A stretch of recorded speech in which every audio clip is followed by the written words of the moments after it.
Hello friends, welcome to Storytime with Mr. Biola. Today we were reading the book titled Aliens Are Coming, written by MEGHAN McCARTHY, a true account of the 1938 War of the World Radio broadcast. Hey kids, did you know that in the 1930s most Americans did not own TVs? But you know what they did have? The radio. Folks tuned in to hear music, plays, and comedy shows. But the radio was more than entertainment. It delivered the latest news from around the world.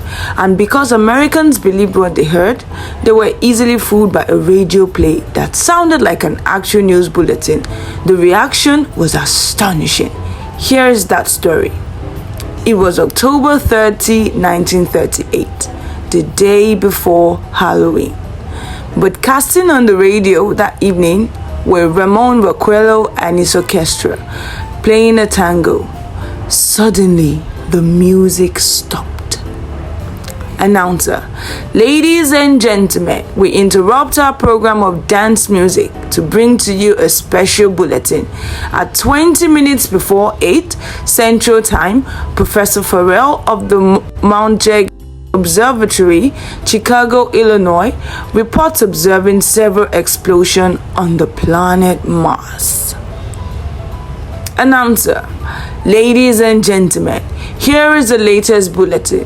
It is reported that at 8:50 p.m., a huge flaming object, believed to be a meteorite, fell on the farm in the neighborhood of Grover's Mill, New Jersey. Phillips: this is Carl Phillips, out at the Wilmoth farm, Grover's Mill, New Jersey. Well, I hardly know where to begin. The object doesn't look very much like a meteor, at least not the meteors I've seen. Just a minute. Something's happening. Ladies and gentlemen, this is terrific. She's moving.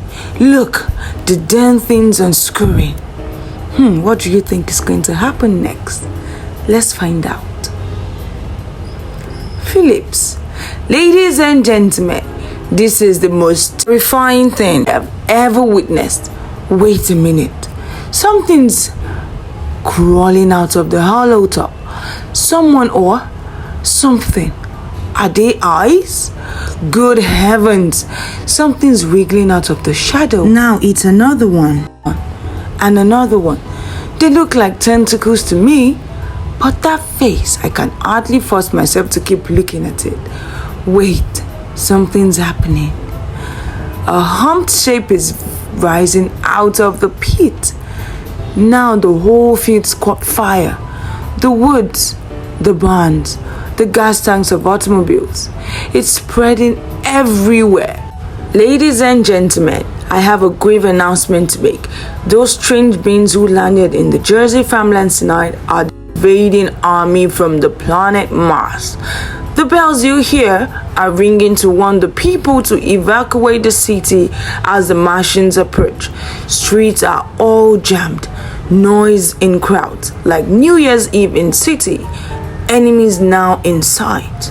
Oh dear, what do you think is going to happen next? Let's find out. Announcer: Martian cylinders are falling all over the country. One outside of Buffalo, one in Chicago, St. Louis. Now they're lifting their metal hands. This is the end now. Was this the end of the world? Let's find out. Radio listeners across the country were in the state of panic. What do you think is going to happen next, friends? Operators were flooded with phone calls about the broadcast. Princeton professors looked for rocks from outer space. Cars full of frantic drivers clogged the highway. One man thought he saw a Martian spaceship. Police arrived at a farm in Grover's Mill, only to find an empty field. That's strange.